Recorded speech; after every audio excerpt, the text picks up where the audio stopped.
Partido Nacional Libertario, Johannes Kaiser, a esta hora aquí en Mesa Central. Diputado, muchas gracias por la gentileza de estar acá. Buenos días. Muchas gracias por la invitación, un placer poder acompañarlo. ¿Definió el Partido Nacional Libertario que usted preside si va a entrar al gobierno de José Antonio Kast o no? No, no lo hemos definido porque todavía no tenemos tampoco una base sobre la cual tomar definiciones.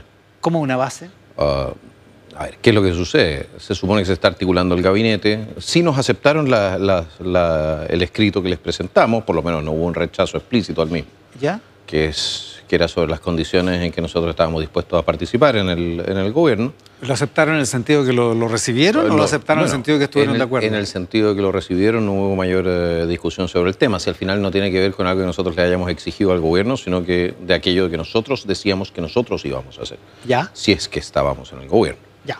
¿Ya? Pero no, dice, ¿no han recibido más información? No hemos recibido mucha más información, para ser honesto, respecto de lo que es la conformación del gabinete o lo que es lo que va a ser la conformación de las estructuras dentro del Estado. Y en ese sentido... O sea, ¿se está enterando por la prensa, dice usted? Yo creo que estamos tratando de enterarnos los unos con los otros. ¿Ya es cómo? Bueno, la prensa me pregunta a mí y yo a la prensa. Ah, pero la tercera, póngale usted. La tercera. Hoy día dice... O sea, mucho cariño a la tercera. Pero... Ah, sí, pues ve que sonó feo. Dice la tercera que Guillermo Turner, ex ejecutivo de CMPC, asuma como ministro de Defensa, que algunos decían que era un cargo como usted. Me parece muy bien. Probablemente pueda ponerlos a producir alguna cosa. No sé, latas de tomate. No, ¿no sabía? No. ¿No había escuchado? No, si ese tipo de cosas no se están conversando con los partidos. Y por lo que veo, ¿no le parece? No, estoy diciendo simplemente que, a ver, nos están diciendo... El gobierno de emergencia que se planteó sobre la base que tenemos una crisis de seguridad, una crisis económica, tenemos una crisis en el sistema de salud. Bueno, perfecto. Yo por eso digo que no estoy muy convencido de que lo que dice la tercera sea correcto. Puede que se esté conversando su nombre, no necesariamente para esa cartera. Y otra cosa lo que pasa en los próximos 10 días. Efectivamente. Pero me sorprendería mucho, porque en defensa uno esperaría a alguien que tuviese algo de experiencia en esa materia. Ya, en ese sentido. Te digo. Ahora... Sí, no va a poner, no sé, con todo el respeto, pero no va a poner un sociólogo en defensa. ¿Qué lógica tendría? Dicho eso, y tomando en consideración que entre todas las especulaciones se especuló sobre su nombre para el Ministerio de Defensa, usted, independientemente del Partido Nacional Libertario, ¿usted ha tomado una decisión respecto a esto? Yo no he tomado una decisión, yo creo que... A ver, yo le voy a hacer las cosas mucho más sencillas a la prensa, se lo voy a hacer también al... Déjenme de lado, sí, punto. ¿Para qué? No va a estar. No, ¿para qué? ¿Para qué? No va a estar, vamos no a generar, se están generando puras especulaciones que lo que están haciendo es probablemente hacer más difícil el trabajo del equipo del presidente Kast. Así que me dejan tranquilo, y así no hay mayores discusiones tampoco sobre mi persona. Perdón, para ser más claro, ¿no va a ser ministro de No, Kast? ¿para qué? ¿No va a ser? No. Punto. Se acabó. Y se acabó la discusión. Se acabó. ¿Por qué? Porque, mire, si yo hubiese sido en algún momento una persona interesante para ser ministro, ya habrían hablado conmigo. Entonces lo único que queda son especulaciones. Pero usted se juntó con el presidente electo. Y no me lo planteó, no me planteó la oferta de ser ministro. Y en ese sentido, yo lo que creo que es correcto es terminar con las especulaciones. ¿No le planteó la oferta de ser ministro? ¿Le planteó otra cosa? No, a mí personalmente no, y tampoco le pedí. ¿No? Yo no le he pedido nada. Y él no me ha ofrecido nada, y en ese sentido, supongo que el mínimo común denominador es nada. Es que no pasa nada. Exactamente. Ya, o sea, no va a ser ministro de José Antonio Kast. Estamos claros. Otra cosa es si entra al Partido Nacional Libertario. Otra cosa es si entra al Partido Nacional Libertario, y eso lo vamos a ver de la mano de lo que es entonces la oferta que se nos haga al final. Porque nosotros no tenemos... Porque hasta ahora no han tenido... Hasta el momento nosotros no tenemos una definición respecto de cuál sería el rol que jugaría el Partido Nacional Libertario. Y como yo no tengo una definición respecto del rol que jugaría el Partido Nacional Libertario, no puedo ir donde mi Consejo General, no puedo ir donde mi directiva, no les puedo decir, oigan, esto es lo que nos están ofreciendo. Sobre esa base... Y si no entran al gobierno, ¿cómo ve la acción del Partido? El Partido Nacional Libertario tiene 8 diputados y un senador, una senadora. ¿Cómo ve al Partido Nacional Libertario si es que no entra al gobierno? Bueno, el Partido Nacional Libertario va a hacer aquello que cree que es mejor para la patria. Y va a defender sus principios. y va a criticar ahí donde considere que tiene que criticar y va a apoyar ahí donde considere que tiene que apoyar. Vamos a ser entonces un partido que está fuera del gobierno, punto. Eso es. ¿En oposición al gobierno? Fuera del gobierno. Ya, en oposición a las cosas que no les gusten. Pero lógico, ¿no? Esa es la posición del Partido Nacional. Ese sería el tamiz si es que no entra, si es que al final... Esa sería la posición. Si estamos dentro del gobierno, vamos a tratar de cooperar igualmente. Y probablemente también critiquemos si encontramos que hay algo malo que le hagamos. ¿Y le acomoda entrar, que su partido, entre al gobierno, estando en el gobierno gente de Chile Vamos, gente de Amarillo, gente demócrata? ¿Le acomoda? Mire, a mí lo que me interesa es si vamos a avanzar con la agenda que se nos ha planteado, que es la agenda de emergencia o no. Si el gobierno avanza en la solución de esos problemas, nosotros vamos a ayudar en la solución de esos problemas. Es que ahí no entiendo, porque mire, usted estuvo en un podcast con Felipe Cas, con el senador. Sí, sí. Y ahí le dijo, ¿cómo voy a votar por un gobierno que me va a mandar en la ley de presupuesto el financiamiento del INDH? Y ahí tenemos un problema serio. Ya, pero eso no tiene nada que ver con el gobierno de emergencia, po. No. Pero entonces, ¿por qué me manda el INDH financiado? Y sí tiene algo que ver con el gobierno de emergencia, el INDH. ¿En qué sentido? El INDH tiene miles de querellas presentadas contra Carabineros. El INDH fue la institución que visó los indultos de Boric.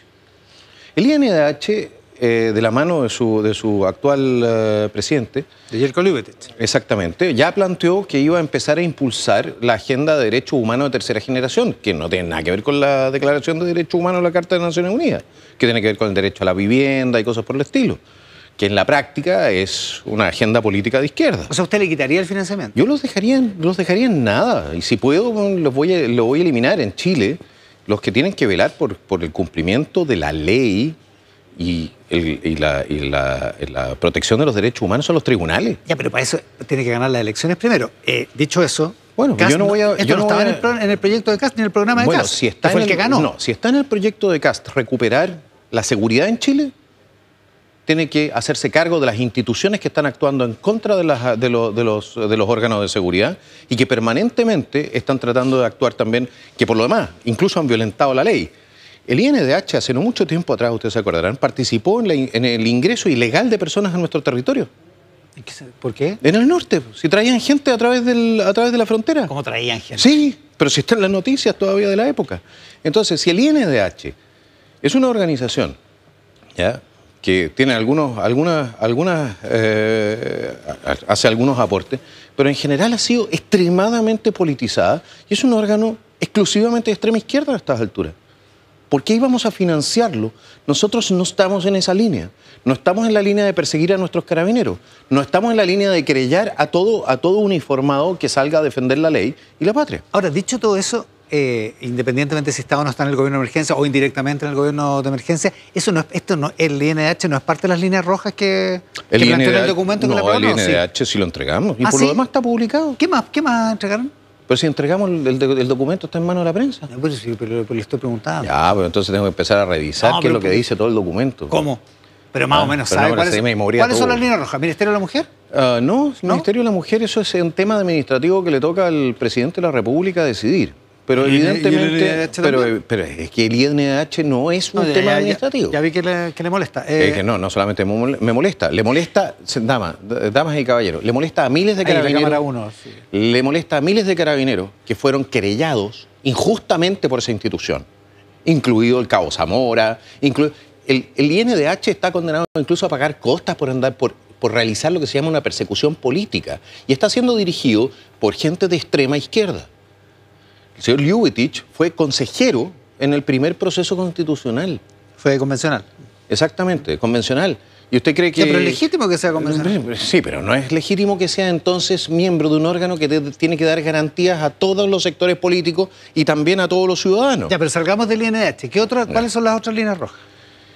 Bueno, nosotros planteamos en su momento que la continuidad de ciertos proyectos de la actual administración y de administraciones anteriores, que nosotros hemos combatido durante esta administración desde el Congreso. La Ley de Educación Sexual Integral.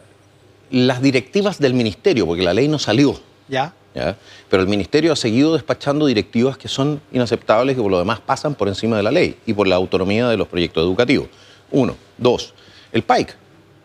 el programa de acompañamiento de identidad de género, que se ha transformado en un captador de menores para lo que es la transición sexual, que empieza a partir de los 3 años. ¿Qué niño a los 3 años se anda preguntando? Ahora, esto fue analizado por un grupo de expertos. Discúlpeme, yo estuve en la comisión investigadora del Congreso y el grupo de expertos vale lo que vale. ¿Ya? Porque no existía ninguna base científica para lo que estaba haciendo el Ministerio de Salud, ¿para qué hablar de lo que estaban haciendo los médicos? No existe, no existe. Y de hecho, si nosotros vemos lo que son los informes que llegaron desde Finlandia, que paralizó todo esto, Suecia, Noruega, Dinamarca, que son de los primeros que empezaron con esto, que pararon el tema, ¿ya? Nos damos cuenta que el Ministerio de Salud en Chile lo que ha hecho ha sido seguir financiando a una manga de matasanos que a costa de los menores de edad en Chile se han ido enriqueciendo. ¿Usted cree que no existe la disforia de género, ya que estamos? No, la disforia de género existe. Lo que pasa es que usted un problema psicológico no lo soluciona con una operación quirúrgica. Bueno, depende. A menos que usted crea todavía en la lobotomía. Es que yo no soy doctor, pero hay doctores que lo creen, digamos. Sí, había doctores que creían en la lobotomía. O sea, usted dice que es equivalente. Yo creo que es muy parecido. ¿Usted sabe que eso impacta fuertemente en las familias de la gente con Sí, lo tengo claro. Y más aún, digo, que les hace daño, más aún cuando llegan entonces estos supuestos asistentes y les dicen, oiga, usted opera y hormona a su niño o se va a suicidar. Bueno, hay muchos casos de suicidio. No existe ninguna evidencia empírica de que el no realizar este tipo de intervenciones aumente la suicidalidad.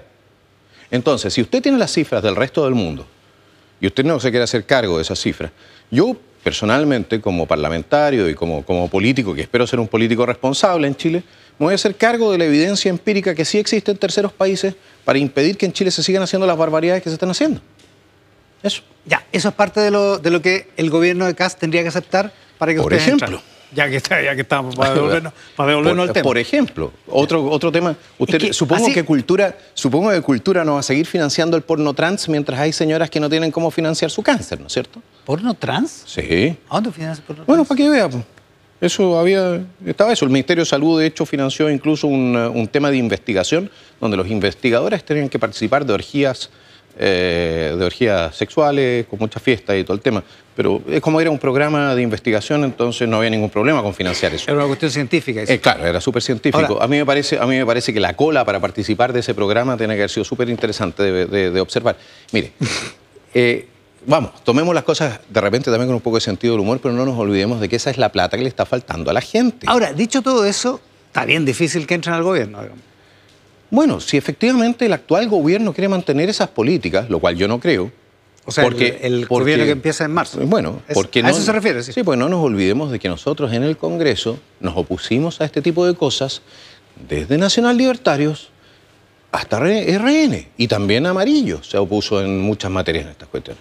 Entonces, cuando yo estoy planteando esto, estoy planteando algo donde ya hubo consenso. Ya. O sea, y hubo consenso de gestión. No hay por qué cambiar ahora por razones políticas. Claro, porque de conducta. A lo que nosotros nos opusimos como oposición, ¿cómo vamos a estar a favor de ello en gobierno?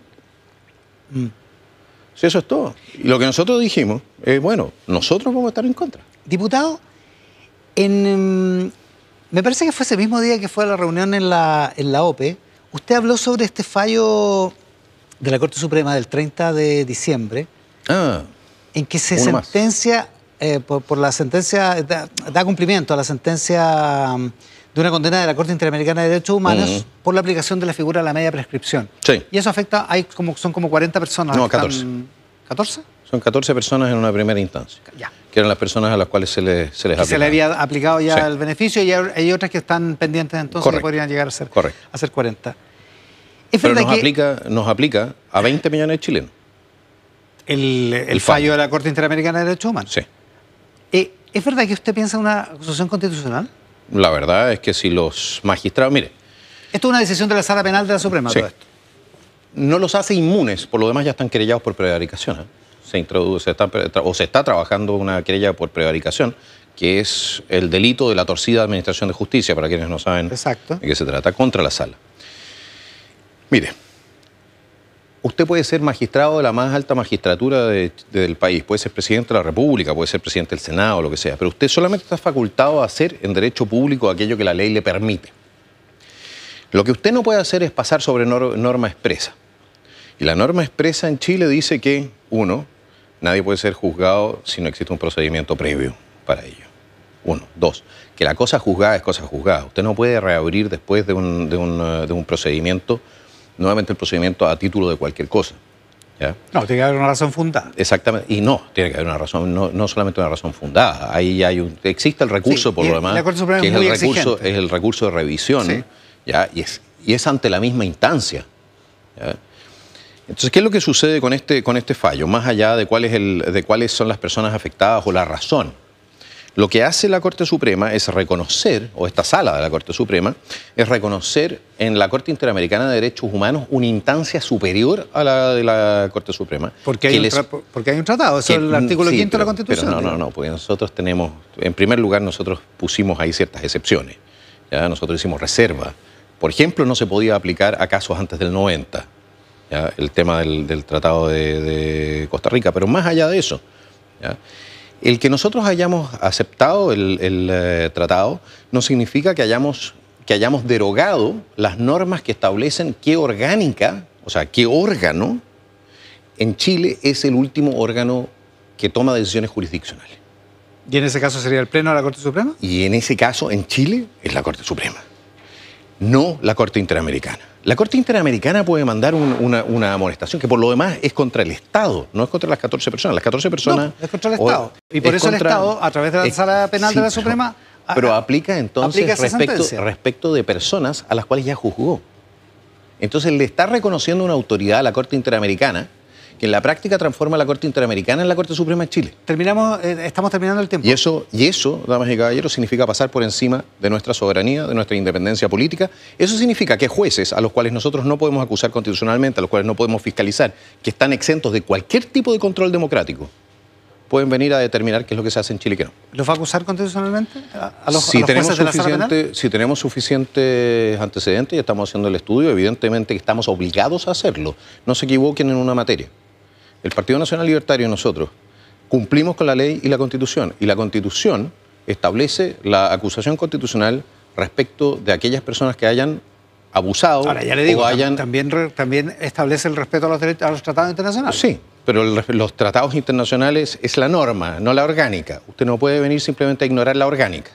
Y no puede pasar la Corte Suprema por encima de la orgánica, no puede tampoco establecer procedimientos que no hayan estado establecidos por ley. O sea, si hay agua en la piscina, acusa.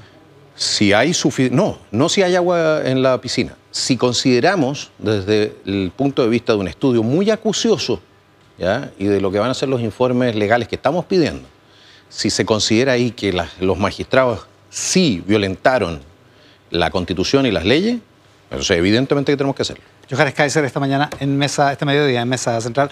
Muchas gracias por la gentileza. Muchas gracias por la invitación. La pausa.